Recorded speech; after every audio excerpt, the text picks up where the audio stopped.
Bismillahirrahmanirrahim. Assalamualaikum warahmatullahi wabarakatuh.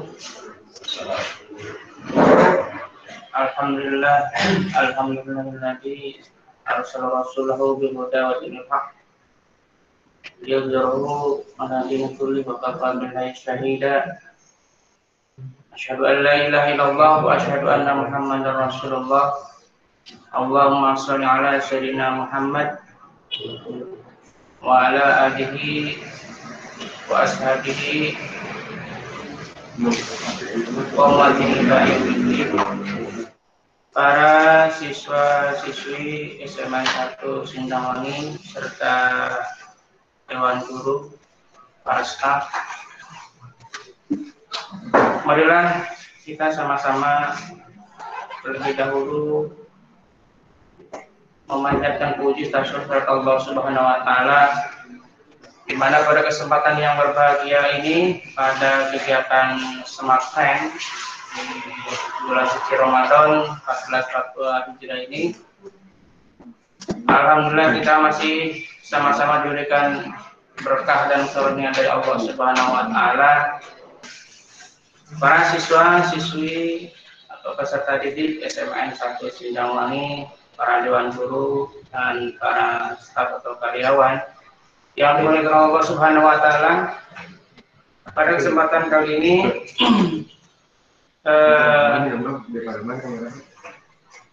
pemateri akan menyampaikan tentang fikih, yaitu tentang fikih, kemudian tentang syariat, dan juga tentang kata ibadah. Untuk pemateri kami persilakan menyampaikan materi yang akan disampaikan pada kesempatan kali ini. Bismillahirrahmanirrahim. Assalamualaikum warahmatullahi wabarakatuh. Bismillahirrahmanirrahim. Wassalatu wassalamu ala rasulillah. Wala hawla wala quwwata illa billah. Rabbi shrah li sadri wa yassir li amri wahlul 'uqdatam min lisani yafqahu qawli. Hari ini kita patut bersyukur kepada Allah Subhanahu wa taala karena kita insya Allah semua sudah bisa melaksanakan ibadah saum yang ke-9 ya. Terima kasih kepada host yang sudah memberikan kesempatan waktunya untuk menyampaikan materi pada pagi hari ini. Materi kita pada pagi hari ini dalam pertemuan pertama, kita akan membahas tentang fikih, tentang ibadah dan syariat. Kita kupas yang pertama tentang pengertian konsep dasar fikih terlebih dahulu. Kalau kalian melihat perkembangan keilmuan secara ilmu normatif adalah ilmu hukum, maka di dalam pandangan Islam kita akan berbicara tentang hukum Islam.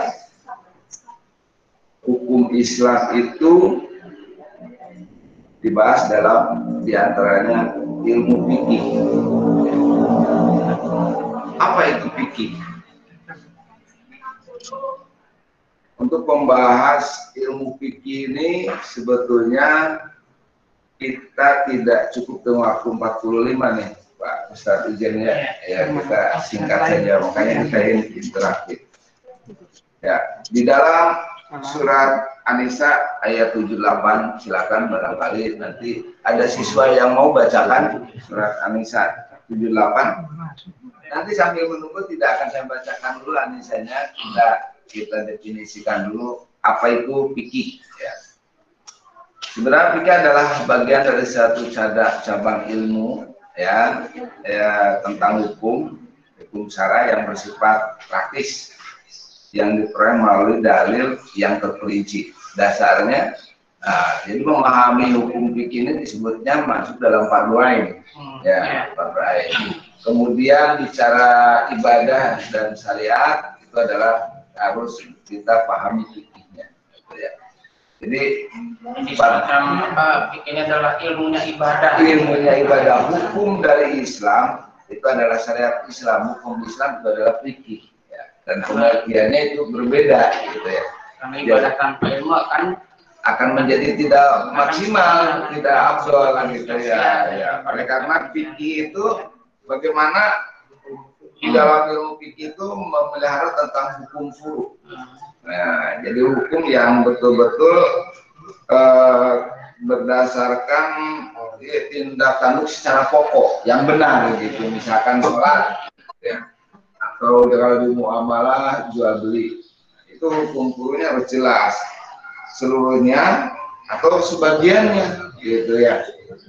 Karena kalau hukumnya tidak jelas di dalam muamalah pun, di dalam kegiatan jual beli pun, ketika kita ijab kabulnya tidak betul, maka kita dianggap tidak sah. Ya, hukumnya itu sudah ada 4 hukum yang harus kita hadapi nanti di situ. Apakah di situ termasuk pada halal atau haram, itu di situ akan berlaku di dalam fikih. Kemudian kita juga seperti di dalam pembahasan hukum itu kita akan berbicara tentang nasnya ya, atau nasnya. Apakah itu bersifat dami atau tidak, apakah itu berdasarkan syariat atau tidak, itu fikih. Jadi secara umum fikih itu adalah, kalau secara bahasa itu berasal dari kata al-fiqh, itu berarti al-ilm, pengetahuan dasar atau al-fahm, menjadi tentang pemahaman, pengertian dari satu keilmuan. Oleh karena itu fikih tidak sekedar pemahaman saja ya, tapi harus yang mendalam. Jadi al-fahm, al-ilmu itu harus dipahami, itu fikih ya. Karena fikih akan menjadi konsep dasar kita dalam melaksanakan satu kegiatan ibadah, maka ilmu fikih itu adalah ilmu yang betul-betul menerangkan tentang hukum syar'i, yaitu yang berkaitan dengan perbuatan-perbuatan yang dikeluarkan dari dalil-dalil yang terperinci. Jadi yang ditetapkan oleh Allah ya. Jadi fikih itu hukum Islam yang bersifat praktis sebetulnya. Gitu. Artinya di sini amaliyah yang diperoleh dari dalil yang terperinci yang sudah ditentukan. Nah, itu konsep dasar fikih saja.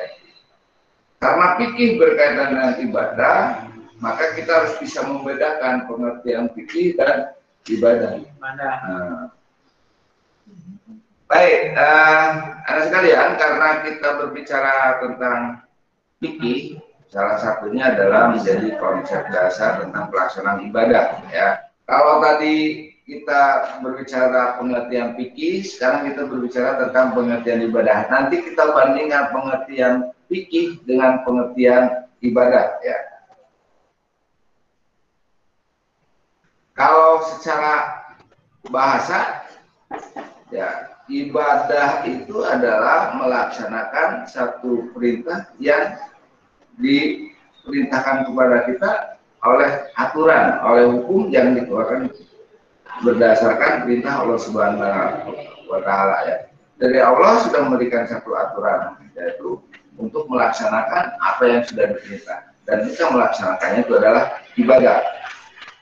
Ibadah itu kalau secara semantik bahasa itu berasal dari bahasa Arab yang berarti artinya ketaatan. Ya, taatan. Kalau fikih tadi berbicara aturan. Kalau ibadah berbicara tentang ketaatan. Di sini terjadi proses penghambaan dan penyembahan serta pengagungan kepada Allah Subhanahu wa Ta'ala. Itu menurut bahasa. Kalau menurut pandangan syarat, ya, terminologinya, ibadah itu mempunyai arti bahwa seseorang itu harus melaksanakan perintah Allah Subhanahu wa Ta'ala melalui lisan, melalui perbuatan yang sudah dilisankan misalkan oleh Rasulullah SAW, yaitu melalui hadis-hadis atau berdasarkan pada Al-Quran.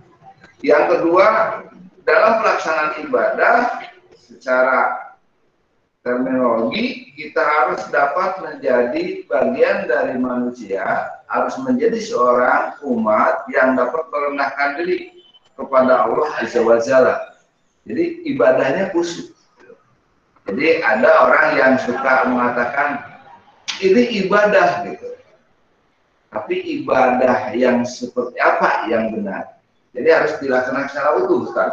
Ya, ibadah itu. Jadi ada orang yang hanya asal bicara ibadah gitu. Kemana nih mau ibadah gitu ya? Seperti orang banyak tren itu yang namanya kegiatan apa tuh perjalanan rohani. Nah, katanya ibadah gitu. Tapi nyampe sana itu shopping. Perjalanan spiritual. Perjalanan spiritual. Religius. Iya, perjalanan religius gitu ya. Pulangnya malah dapat apa oleh-oleh. Gitu. Bahkan pulangnya itu bukan berubah sikap gitu, berarti dia tidak mengibadahi, tidak melaksanakan apa fungsi daripada ziarah itu gitu ya, karena berziarah juga adalah bagian dari ibadah. Oleh karena itu ibadah adalah sebutan yang mencakup seluruh apa yang dicintai dan diridhoi oleh Allah. Jadi kalau kita mau melaksanakan sesuatu, kalau ingin disebut ibadah, ya harus yang berdasarkan apa yang diridhoi oleh Allah. Kalau tidak diridhoi Allah, maka itu bukan perbuatan ibadah. Harus berdasarkan ketentuan yang Allah gitu ya. Ya makanya harus yang betul-betul zahir dan batin itu ada di dalam diri kita. Jangan asal kemana, mau wisata religi. Betul, sebutnya udah bagian dari ibadah, tapi nyampe ke sananya ngapain gitu ya. Waktu saatnya mau ibadah, mau wisata religi, sholatnya juga ditinggalkan pada saat di perjalanan misalnya. Tuh, makanya kita juga kalau kita berbicara tadi pengertian ibadah itu kan macam-macam. Ibadah itu macam-macam. Nah, berapa aja tuh Ustaz? Ya ada ibadah yang bersifat amaliyah, misalnya. Jadi yang sering-sering kita lakukan. Kalau kita misalkan sodakoh adalah merupakan bagian kegiatan ibadah. Kemudian qauliyah. Kemudian apalagi kita misalkan i'tiqadiyah. Misalkan kita melakukan satu kegiatan di dalam bulan suci Ramadan gitu ya. Kita ingin melaksanakan ibadah kita secara utuh, kita bisa melaksanakan dari sisi mahdah dan gohir mahdah kita gitu. Itu bagian dari ibadah. Misalkan berpuasa. Kalau saya di pasar suka mendengar salah satu obrolannya nih, kalau lagi puasa tidur dari pagi sampai siang pun nggak ada yang marah, katanya begitu kan. Nanti anggapnya ibadah. Karena dianggapnya ibadah gitu ya. Sementara ada orang yang tidak pulang, ya sahur di rumah misalkan atau takjil di rumah, tapi setelah sahur nggak pulang, ternyata dia itikaf gitu. Itu ditanyakan gitu. Tapi yang tidur tidak ditanyakan gitu. Nah di sini goirnya mahdahnya seperti apa ibadah puasa yang baik dan benar itu? Apakah harus tidur saja, harus itikaf saja? Kemudian kita juga lupa dengan kegiatan kita, kewajiban kita di dunia, misalkan harus bekerja, gitu, mencari nafkah, sehingga karena puasa sebagai kepala rumah tangga, kemudian Ustaz nggak nyari nafkah, kira-kira istri marah tidak? Kalau saya sih nggak marah. Oh nggak marah, kenapa tuh tadi? Karena istri yang nyari rezekinya gitu ya? Tabungannya penuh. Oh tabungannya sudah penuh. Ya, jadi jenis-jenis ibadah itu banyak gitu ya. Jadi ada 5, misalkan kegiatan ibadah i'tiqadiyah, kemudian qauliyah, amaliyah, mahdoh dan gohir mahdoh, kemudian fardiyah dan jamaiyah. Nah, kalau untuk para siswa nih pada bulan puasa ini mereka belajar nih. Nah, dari sekarang kan sedang belajar itu nih. Apakah termasuk ibadah atau tidak nih? Termasuk ibadah. Salah satunya adalah ibadah mahdhah, karena dia mencari ilmu, mencari pemahaman. Selain itu, dia mencari hal yang bersifat fardu, ya melaksanakan puasa dengan melakukan kebaikan gitu. Ada syaratnya nggak itu tuh? Agar tadi belajarnya atau sekarang juga itu harus ada syaratnya gitu ya. Dinilai sebagai ibadah. Ada syaratnya gitu nggak tadi? Jelas ada syaratnya. Jadi jangan sampai misalkan nih dari rumah berangkat, mau mengikuti pesantren Ramadan, minta doa nih ke orang tua bersama teman-teman, gitu ya. Tapi yang di dalam digital online itu satu orang, gitu. Yang lain hanya mendengarkan. Nah, itu batal itu ibadahnya, karena pada saat berpuasa dia sudah berani berbohong, tapi tidak mengikuti kegiatan pesantren, hanya mengandalkan temannya. Banyak. Bangga, silakan kita.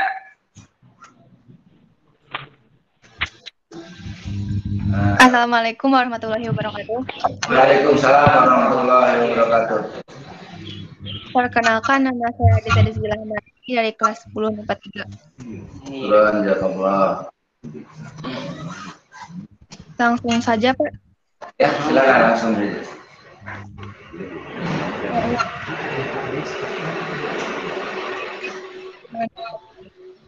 Aina ma takunu yudrikumul mautu walakum tusibhu syayyada wa in tusibhum hasanatu yaqulu hadhihi min indillah wa in tusibhum sayyi'atu yaqulu hadhihi min indillah fama liha qaumi la yakaduna yafqahuna haditha. Artinya, di mana saja kamu berada, kematian akan mendapatkan kamu, kendati pun kamu dalam benteng yang lagi kokoh, dan tetap mereka memperoleh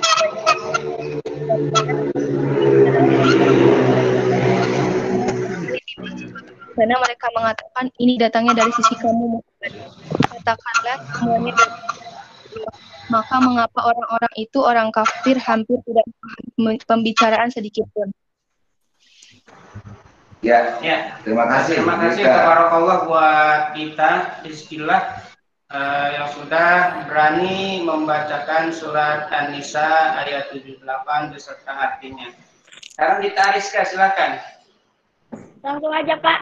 Oke, silakan. Nanti kalau ada boleh laki-laki lah, pertama laki-laki. Silakan Dita dulu sekarang. Dita dulu, silakan. Dita semua nih, satu dua nih. Silakan Dita. Bismillahirrahmanirrahim. Aina ma takunu yudrikumul mautu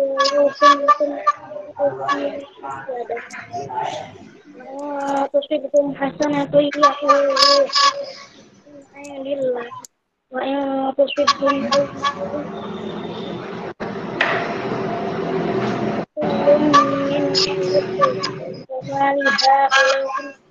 la yakaduna yaqbun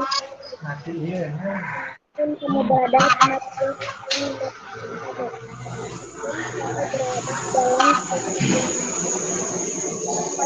dalam kebaikan mereka mengatakan ini dari sisi Allah, dan jika mereka ditimpa suatu keburukan mereka mengatakan ini dari Engkau.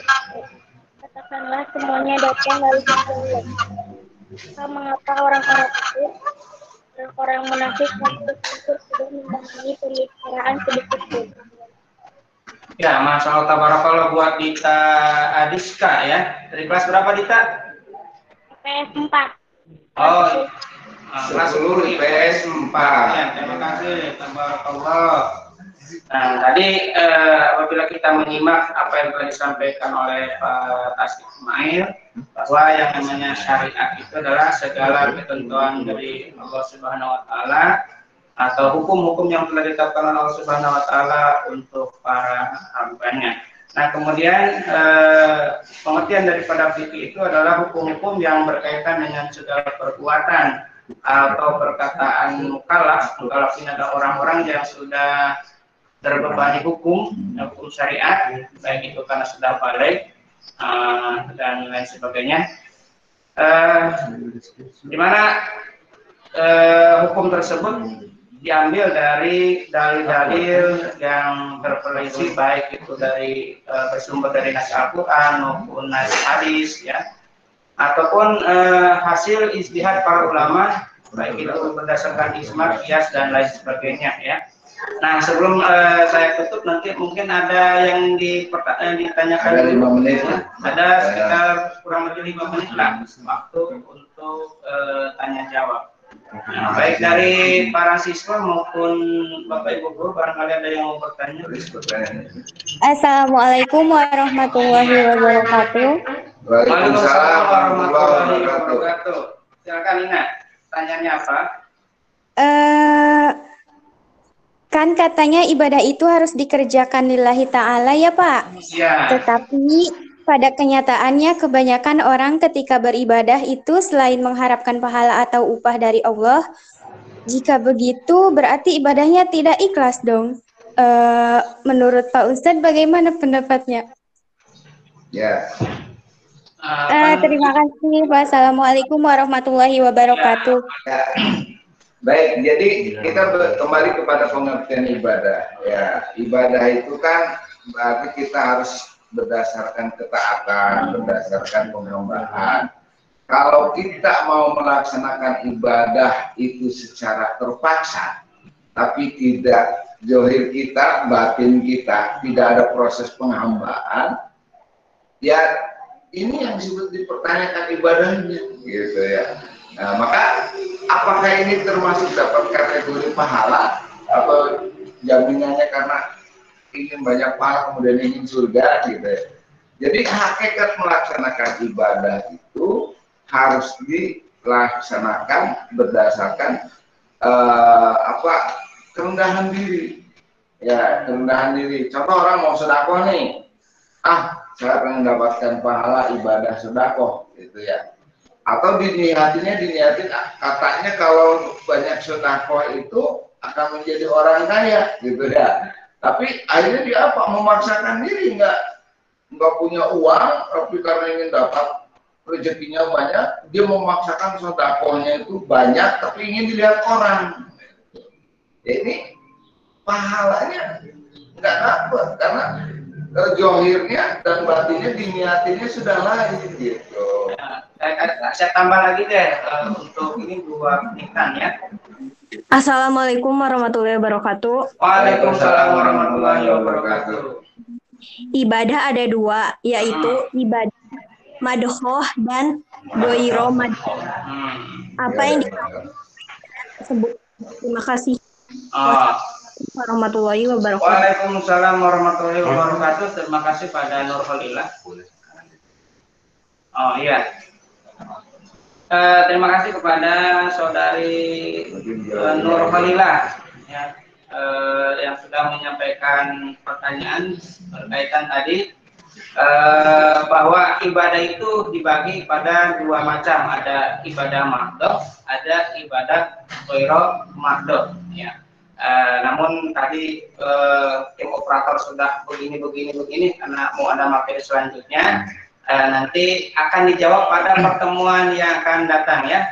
Sekaligus nanti kan di sana ada tentang jenis-jenis ibadah dan sebagainya, prinsip dasar dan prinsip fikih ibadah dan sebagainya. Kemudian di situ ada pengertian fikih muamalah dan ruang lingkup fikih muamalah dan lain sebagainya. Nah, jadi akan kita bahas pada kesempatan yang akan datang karena waktu kita pertemuan pada kesempatan kali ini sudah habis. Dan masih ada materi-materi yang lain yang akan disampaikan. Kami selaku pemateri sekaligus juga pembawa acara pada kesempatan kali ini, barangkali ada hal-hal yang kurang berkenan di hati para ibu guru, bapak guru, serta anak-anakku, siswa-siswi SMA N1 Sindangwangi. Mohon maaf yang sebesar-besarnya. Tiada gading yang tak retak. Dan kami semua mohon maaf yang sebesar-besarnya. Wallahu muwaffiq ila aqwamit thoriq wa billahi wa taufiq. Wassalamualaikum warahmatullahi wabarakatuh.